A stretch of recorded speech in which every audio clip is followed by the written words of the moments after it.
क्या होता है अगर अपना ही साथी अपने ही दोस्तों पर गोलियां चलाए और फिर खुद को भी मार दिया?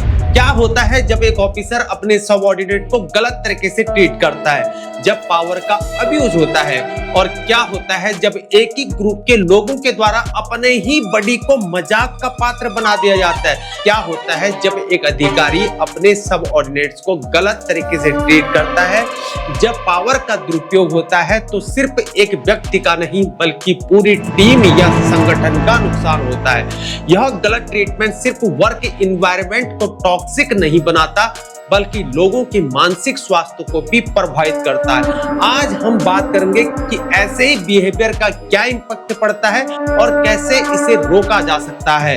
जय हिंद दोस्तों, मैं हूं हीरा परिहार। चैनल को सब्सक्राइब करें, वीडियो को ज्यादा से ज्यादा शेयर करें ताकि उन पैरामिलिट्री फोर्सेस के परिवारों, उनके बच्चों और सीआरपीएफ फैमिली से बिलोंग करने वाले सीआरपीएफ के जवान, पैरामिलिट्री फोर्सेस के जवानों के पास ये वीडियो जल्दी से जल्दी पहुंच सके और जो उच्च वर्ग के अधिकारी हैं और सरकार है, उन सरकारों के पास हमारा ये वीडियो जल्दी से जल्दी पहुंच सके। उसके लिए आपसे विनती है कि हमारे वीडियोस को ज्यादा से ज्यादा शेयर करने का प्रयास करें।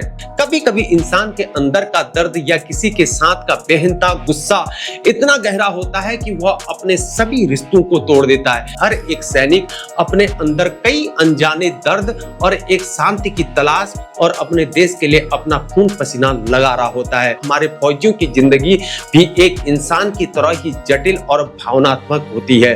आपकी क्या राय है इस बारे में? अपने विचार कमेंट बॉक्स में जरूर बताएं। दोस्तों, ऐसी घटनाएं जो किसी भी जवान या फौज के सदस्य से जुड़ी होती है, उनमें कई मानसिक और भावनात्मक कारकों का रोल होता है। अगर हम इस तरह के इंसिडेंट के पीछे के रीजन को समझना चाहें तो कुछ मेजर एस्पेक्ट्स हैं जो हमें बदलने चाहिए ताकि ऐसी घटनाएं ना हो। सीआरपीएफ और दूसरे पैरामिलिट्री फोर्सेस में जवानों को बहुत ज्यादा यहाँ पर स्ट्रेस और मानसिक दबाव का सामना करना पड़ता है। यह स्ट्रेस कभी कभी मानसिक स्वास्थ्य समस्याएं, एंजाइटी, डिप्रेशन और बर्नआउट में बदल सकता है। हर जवान को यहाँ पर नियमित मानसिक स्वास्थ्य समर्थन देना बहुत जरूरी है। मानसिक परामर्श, थेरेपी सेशन और तनाव प्रबंधन कार्यक्रमों को यहाँ पर लागू करना चाहिए। अगर एक जवान को किसी मानसिक समस्या का सामना हो रहा हो तो उसके लिए यहाँ पर मदद उपलब्ध हो। मिलिट्री और पैरामिलिट्री फोर्सेस में जवानों को लंबे ड्यूटी घंटे और अलगाव और तनावपूर्ण स्थितियों का सामना करना होता है। यह उनकी व्यक्तिगत जिंदगियों को भी प्रभावित करता है, जैसे कि परिवार के साथ समय न मिल पाना, घर की तंगियों का अलग से दर्द होता है और वर्क लाइफ बैलेंस के लिए फ्लेक्सिबिलिटी, ड्यूटी रोस्टर और परिवार आधारित नीतियों को लागू किया जाना चाहिए। परिवार का समर्थन, बार बार छुट्टियां और आराम के दिन उन्हें मानसिक पुनर्प्राप्ति के लिए यह जरूरी है, इसलिए लीव पूरे दिए जाए। सरकार ने जब 100 दिन की छुट्टियों को लागू किया है, वादा किया है, तो क्या ये ग्राउंड में भी फॉलो हो रहे हैं या नहीं? सरकार को इसका एक एक जवान का ऑडिट करना होगा कि जवान ने छुट्टी काटी या नहीं। दोस्तों, कभी कभी नेतृत्व की कमी या कमांड स्ट्रक्चर में भी खामियां होती हैं जो जवानों के बीच के संचार और विश्वास को प्रभावित करती हैं। अगर जवान को अपने अधिकारियों या साथियों से समर्थन नहीं मिलता है तो वह अपनी भावनाओं को संभालने में मुश्किल महसूस करता है। नेतृत्व और प्रशिक्षण को और मजबूत यहाँ पर बनाना होगा, जिसमें सहानुभूति, संचार और समर्थन पर जोर दिया जाना चाहिए। कमांडरों को जवानों के भावनात्मक और मानसिक भलाई पर ध्यान केंद्रित करना होगा। कभी कभी जवानों को अपने साथियों से भी यहाँ पर उचित समर्थन नहीं मिल पाता है, जो उनके तनाव को और ज्यादा बढ़ा सकता है। दोस्तों या साथी सैनिकों का समर्थन बहुत ज्यादा जरूरी होता है, लेकिन कभी कभी एक आइसोलेटेड फीलिंग भी यहाँ पर हो सकती है। पीयर सपोर्ट सिस्टम को बेहतर किया जाए, जिसमें जवान एक दूसरे का भावनात्मक समर्थन कर सके। ग्रुप थेरेपी सेशन और टीम बॉन्डिंग एक्सरसाइज का भी यहाँ पर फायदा हो सकता है। ऐसी घटनाएं अक्सर नौकरी के दबाव के चलते होती हैं। उच्च जोखिम वाले क्षेत्रों में ड्यूटी देना, लगातार खतरे में रहना और अपने सहयोगियों को खोते हुए देखना तनाव बढ़ाने वाला कारण भी हो सकता है।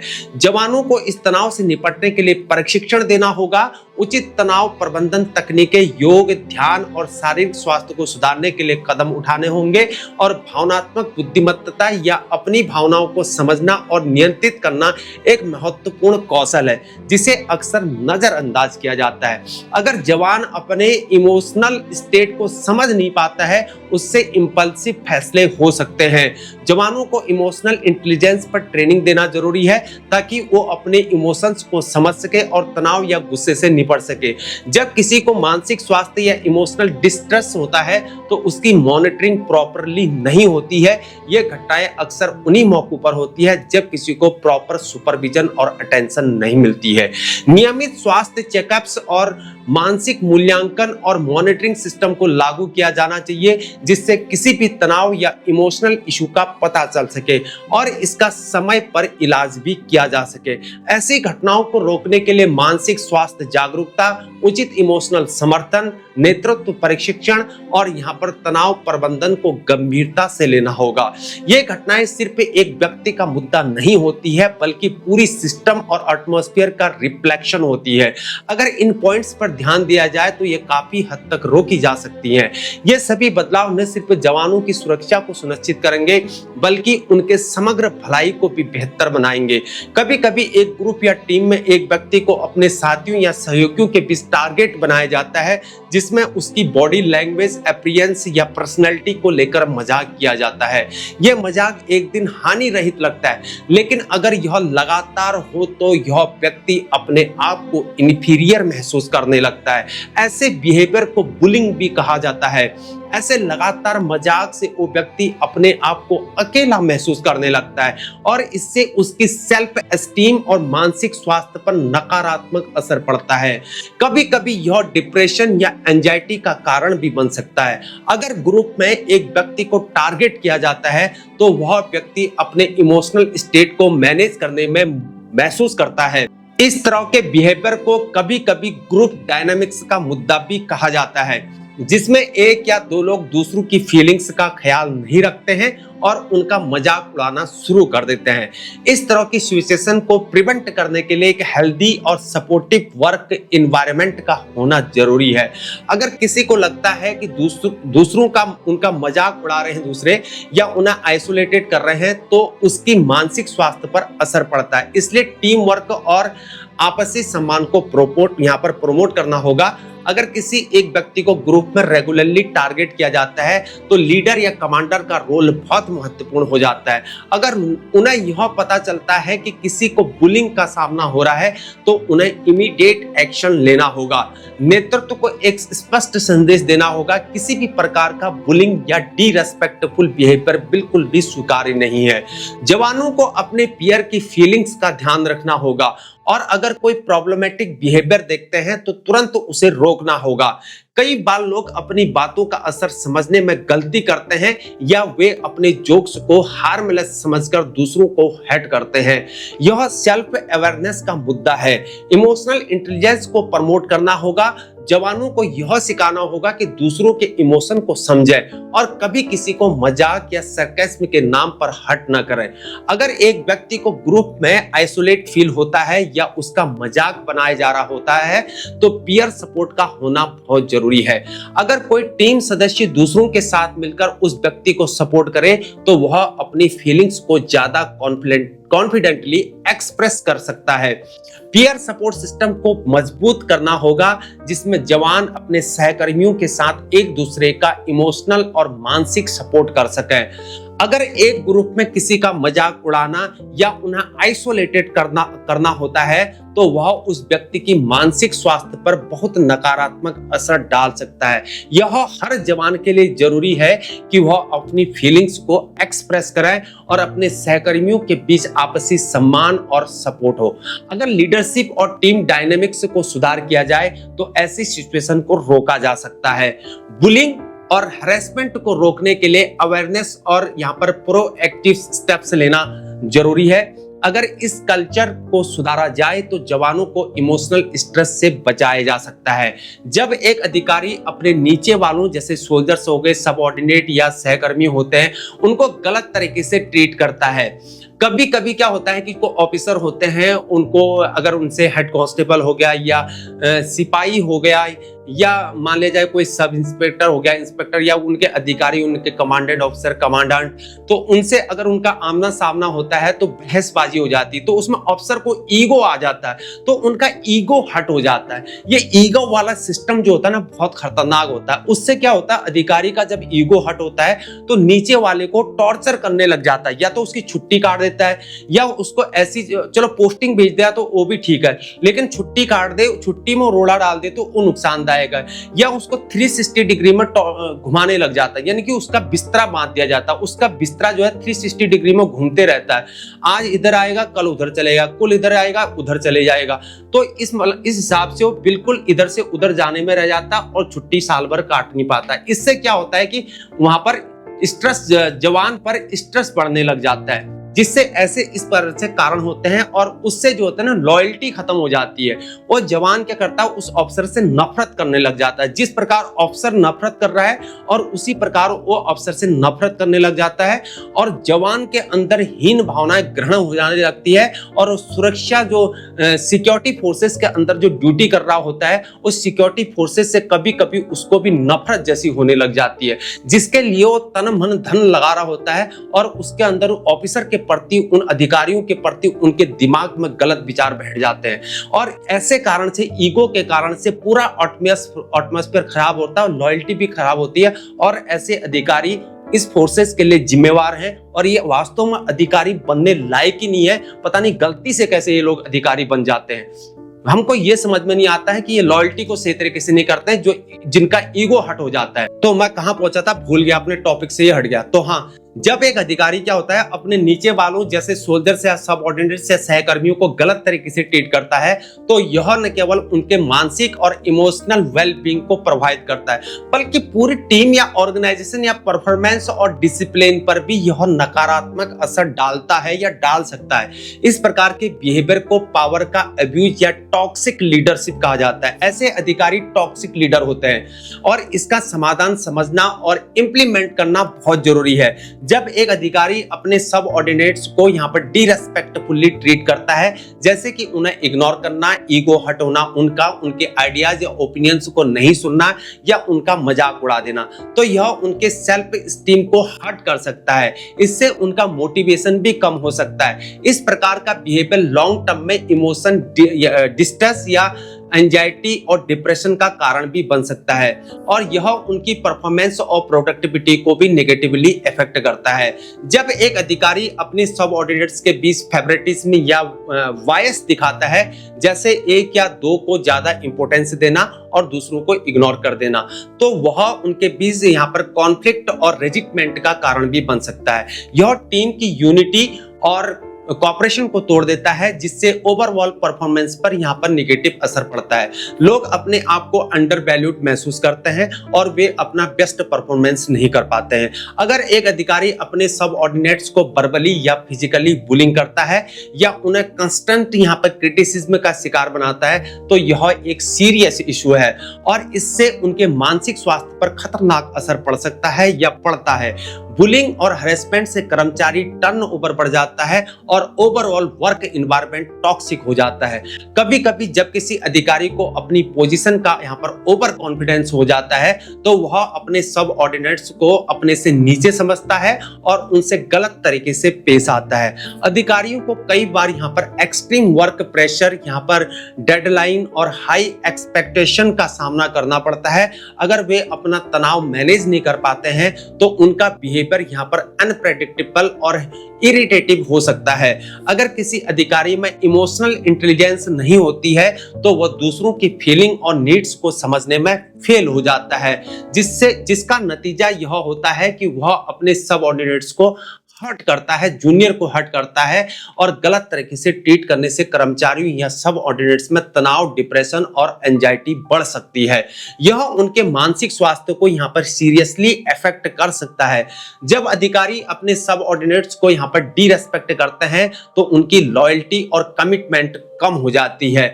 यह टीम के अंदर डिवीजन क्रिएट करने लगता है। अगर एक अधिकारी अपने टीम मेंबर्स को डिमोटिवेट करता है तो उनका परफॉर्मेंस भी कम हो सकता है। लोग अपने काम को उतना सीरियसली लेते ही नहीं है जब उन्हें अच्छी तरह से ट्रीट नहीं किया जाता है। अगर कोई अधिकारी लगातार अपने सबऑर्डिनेट्स को गलत तरीके से ट्रीट करे तो कर्मचारी या सैनिक जॉब छोड़ने का सोच सकते हैं, जिससे बटालियन में यहाँ पर समस्याएं उत्पन्न हो सकती हैं। अधिकारियों को लीडरशिप स्किल्स और इमोशनल इंटेलिजेंस पर ट्रेनिंग दी जानी चाहिए। उन्हें यह सिखाना होगा कि अपने सबऑर्डिनेट्स को रेस्पेक्ट और एम्पैथी के साथ ट्रीट कैसे करें। रेगुलर लीडरशिप वर्कशॉप और ट्रेनिंग सेशंस आयोजित किए जा सकते हैं, जिसमें एम्पैथी, कॉन्फ्लिक्ट रेजुलेशन और इफेक्टिव कम्युनिकेशन सिखाया जाना चाहिए। ऑर्गेनाइजेशन में एक क्लियर कोड ऑफ कंडक्ट भी होना चाहिए जो डिफाइन करे कि किस तरह का बिहेवियर यहाँ पर एक्सेप्टेबल है और किस तरह का बिहेवियर अनएक्सेप्टेबल है। हर अधिकारी और सबऑर्डिनेट को इस कोड ऑफ कंडक्ट को फॉलो करना जरूरी बनाया जाना चाहिए। अगर कोई अधिकारी इस कोड ऑफ कंडक्ट का उल्लंघन करता है तो उसके खिलाफ सख्त एक्शन लिया जाना चाहिए। अधिकारियों को नियमित रूप से फीडबैक देना और उनकी मूल्यांकन करना चाहिए। अगर कोई अधिकारी अपने सबऑर्डिनेट्स को गलत तरीके से ट्रीट कर रहा है तो उसे तुरंत एड्रेस किया जाना चाहिए। कर्मचारी संतोष सर्वेक्षण या एनोनिमस फीडबैक सिस्टम इंट्रोड्यूस किए जा सकते हैं, जिससे सबऑर्डिनेट्स अपने मुद्दों को खुले तौर पर उठा सके। अधिकारियों को तनाव प्रबंधन तकनीकें सिखाई जानी चाहिए ताकि वे अपने प्रेशर को हेल्दी तरीके से हैंडल भी कर सके। वर्क लाइफ बैलेंस को प्रोत्साहित करना होगा और इमोशनल सपोर्ट और काउंसलिंग सेशंस को उपलब्ध कराना भी होगा। अगर किसी अधिकारी का बिहेवियर यहाँ पर गलत है तो उसे यहाँ पर जवाबदेह ठहराया जाना चाहिए। डिसिप्लिनरी एक्शन और करेक्टिव मेजर्स को लेना चाहिए। प्रॉपर रिपोर्टिंग मैकेनिज्म और यहाँ पर ग्रीवेंस रिड्रेसल सिस्टम का होना भी जरूरी चाहिए ताकि सबऑर्डिनेट्स अपनी शिकायतों को सुरक्षित और एनोनिमस तरीके से उठा सके। जब एक अधिकारी अपने सबऑर्डिनेट्स को गलत तरीके से ट्रीट करता है तो वह उनकी मानसिक स्वास्थ्य और प्रोडक्टिविटी और ओवरऑल टीम इन्वायरमेंट को नकारात्मक रूप से प्रभावित करता है। इसलिए लीडरशिप को यह सुनिश्चित करना होगा कि वे अपने सबऑर्डिनेट्स को रेस्पेक्ट, एम्पैथी और फेयरनेस के साथ ट्रीट करें। Effective training, clear code of conducts, नियमित फीडबैक और जवाबदेही से ही ऐसे मुद्दों को रोका जा सकता है। ऐसे वातावरण का निर्माण जरूरी है जहां सभी को सम्मान मिले और एक पॉजिटिव सपोर्टिव कल्चर हो।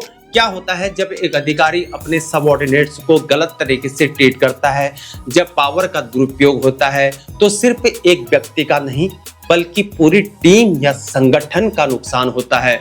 यह गलत ट्रीटमेंट सिर्फ वर्क एनवायरनमेंट को टॉक्सिक नहीं बनाता बल्कि लोगों के मानसिक स्वास्थ्य को भी प्रभावित करता है। सरकार का रोल ऐसे परिस्थितियों को समझने और सुधारने में काफी ज्यादा महत्वपूर्ण है।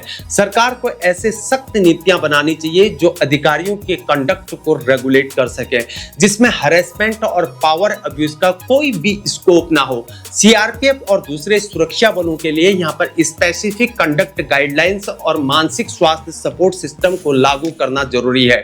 ट्रेनिंग प्रोग्राम्स जो अधिकारियों को लीडरशिप और एम्पैथी का महत्व समझाए, उन्हें प्रॉपर बिहेवियर की ट्रेनिंग दें और कॉन्फ्लिक्ट रेजुलेशन और टीम मैनेजमेंट जैसे महत्वपूर्ण स्किल्स को ट्रेन करना। सरकार को यह सुनिश्चित करना होगा कि कोई भी अधिकारी अगर अनैतिक प्रैक्टिसेस में शामिल हो तो उसे जिम्मेदार ठहराया जाना चाहिए।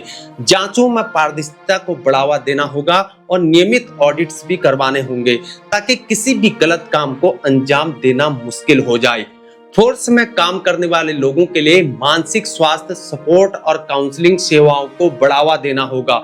स्ट्रेस और प्रेशर को मैनेज करने के लिए सिस्टम और फ्रेमवर्क सेट करना होगा जो मानसिक स्वास्थ्य समस्याओं को एड्रेस कर सके। सरकार को एक ऐसे सिस्टम का कार्यान्वयन करना होगा जहां सैनिक और अधिकारी अपनी शिकायतों को बिना डर के रिपोर्ट कर सके। अनोनिमस रिपोर्ट यहाँ पर रिपोर्टिंग सिस्टम हो सकती है अनोनिमस, जो अपने अधिकारों के लिए आवाज उठाना आसान बना दे। अगर किसी अधिकारी ने अपनी पोजीशन का यहाँ पर गलत फायदा उठाया हो तो सरकार को उनके खिलाफ सख्त कार्रवाई करने की नीतियां लागू करनी होंगी। कानूनी कार्रवाई को फास्ट ट्रैक से करना होगा ताकि न्याय जल्दी मिल सके, और इस तरह से सरकार का रोल सिर्फ कानून और नियम बनाने तक सीमित नहीं है, बल्कि उन्हें यह सुनिश्चित करना होगा कि वे सही तरीके से लागू हो और ऑर्गेनाइजेशन के आंतरिक प्रक्रियाओं में भी सुधार हो। तो दोस्तों, ये थी अभी तक की जानकारी। अगर आपको हमारी जानकारी अगर आपको अच्छे लगते हैं तो हम चाहते हैं कि ये वीडियो आप ज्यादा से ज्यादा लोगों के पास शेयर करें। वीडियो चैनल को सब्सक्राइब करें, चैनल को शेयर करें, और वीडियो को हर किसी फोर्सेस के परिवारों तक ये वीडियो पहुंच जाए, और पैरामिलिट्री फोर्सेस के हर किसी जवान के पास, सीआरपीएफ के हर किसी जवान के पास, पैरामिलिट्री फोर्सेस के फैमिलीज के पास, बच्चों के पास ये वीडियो पहुंच जाए, अधिकारियों के पास, सरकार के पास ये वीडियो पहुंच जाए, ताकि ये इंप्लीमेंट हो सके। हम चाहते हैं, इतना है हमारी तरफ से, एक छोटी सी कोशिश थी, बाकी आपका काम है। आप इस वीडियो को जरूर शेयर करें। आज के लिए इतना ही, फिर मिलेंगे। जय हिंद, जय भारत, वंदे मातरम, भारत माता की जय।